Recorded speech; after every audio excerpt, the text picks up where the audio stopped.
po. Good day everyone! So ngayong araw ay meron akong lalakarin. So ayan, tingnan nyo naman, ito ko'y bis na bis. Siyempre ako ay dumaan muna dito sa palengke dahil bumili kami ng mga ingredients. Pagkatapos ay sumakay na rin kami dito sa 4 wheels ng aking advisory. So kami po ay naimbitahan sa seminar na gaganapin po sa Barangay Bagupay, Mulanay, Quezon. Ito po ay tinatawag na Teknogabay para sa ating mga Farmers Association ng mga Bagupaye. So ito po ay isang product development na kung saan ay makakatulong sa ating mga farmers para ma-enhance po yung mga knowledge nila kung ano pa po yung mga dapat nilang malaman. Katulad po nitong ubod ng saging, hindi po natin aakalain na pwede po siyang gawing ilahok sa lumpia, gawing meatballs, gawing patty, at gawing chips. So ayan, nag-start na po kaming mag-umpisa ng aming program ngayong araw at unti-unti na pong dumadami ang mga tao na kung saan ay makikidalo at para magkaroon ng kaalaman or kaunting knowledge para nga po sa ating product development. So ayan, meron po kaming pamerienda ngayong araw at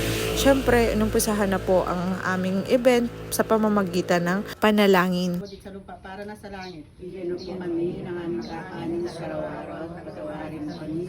Pagkatapos pong magdasal, inumpisahan na ng Pangulo na magbigay ng kaunting panayam para sa gagawing programa ngayong araw at kasama na din ang aming professor. Bali, pinapaliwanag lang ng ma'am kung ano yung mga product na lulutuin natin ngayon at pinakilala na din kami isa-isa sa ating mga farmers. And then, inumpisahan ko na rin pong ipaliwanag sa kanila kung ano yung mga sukat at mga ingredients na kakailanganin dito sa ating mga product na gagawin ngayong araw.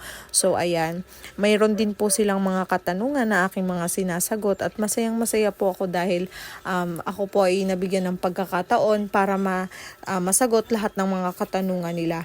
At dahil po doon ay nagkaroon din po ako ng panibagong experience na kung saan ay pwede ko pa pong maituro sa aking pang magiging anak in a future. Wala, pwede pong meron. Ang purpose po, Ang purpose po kung bakit meron panlagay na ganito. Una, para maganda, may kulay. Ikalawa, rich in vitamin A, pampalinaw ng mata. Opo, kaya po nilalagyan din po dapat ng ibang sahog at saka sometimes extender, pampadagdag. Ano po? Siyempre po, pag tayo magluluto po ng mga ganito, hindi po mawawala yung ating bawang sibuyas. Maliliit po ang ano nito, ang katulad po nito, katulad po nitong ating gagamit po tayo ng grater para maging mas maliliit po yung gayat niya. Hindi ko pa po siya nakasama sa para madaling tatlong product naman na po yung pwede nating maluto dito kapag ito po ay nahalo-halo natin lahat. So ayun, habang pinapanood ko ang video, tinatanong pala ako ng mga nanay kung ano ang aking pangalan. Hindi ko naman sila nasasagot dahil nga ay busy akong ipaliwanag kung paano ang process nito nga ng ating product development na gagawin natin ngayong araw. So ayan, makikita nyo pa rin sa video kung paano naging willing ang mga tao dito sa ating Barangay Bagupaye na matuto at ito nga po pala ay kanilang gagawing negosyo. Naririnig ko na magninegosyo daw sila dahil madali lamang daw nga ning gawin at madali lamang kuhain at hindi nila akalain na pwede pala yung gawing product dahil ito nga po pala ay pinapakain lang daw nila sa baboy.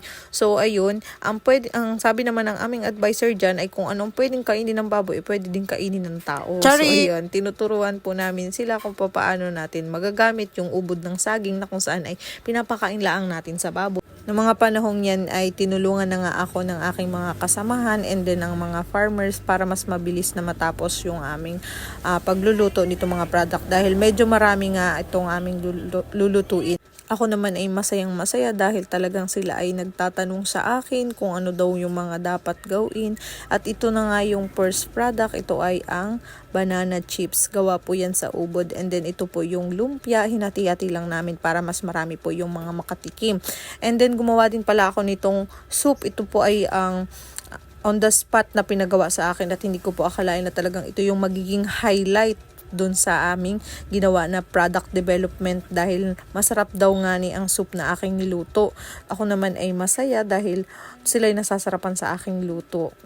So ayun, sinutay ko lamang po yung sibuyas at bawang at ganyan po yung mga naging process ng pagluluto ng soup. Nilagyan ko lang siya ng sotanghon at saka ng malunggay. And then pagkatapos ay ito namang pati ang aming lulutuin.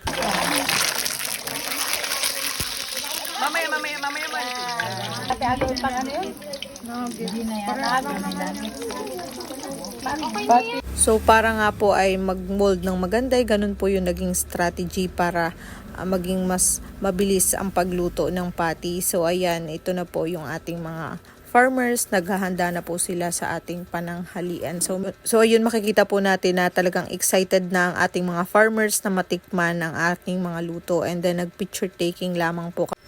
Pagkatapos po ay namigay na rin po kami ng mga certificates sa lahat ng mga dumalo.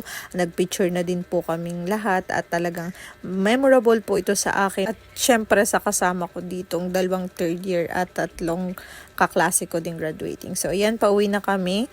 Ayan na yung mga kasama ko at pag-uwi ay naka 4 wheels pa rin kami. So ayun lamang. Thank you for watching. Sana po ay meron kayong natutunan sa aking vlog ngayong araw, sa aking mga lahat ng niluto at sa pagdalo dito sa seminars para sa product development. So thank you po.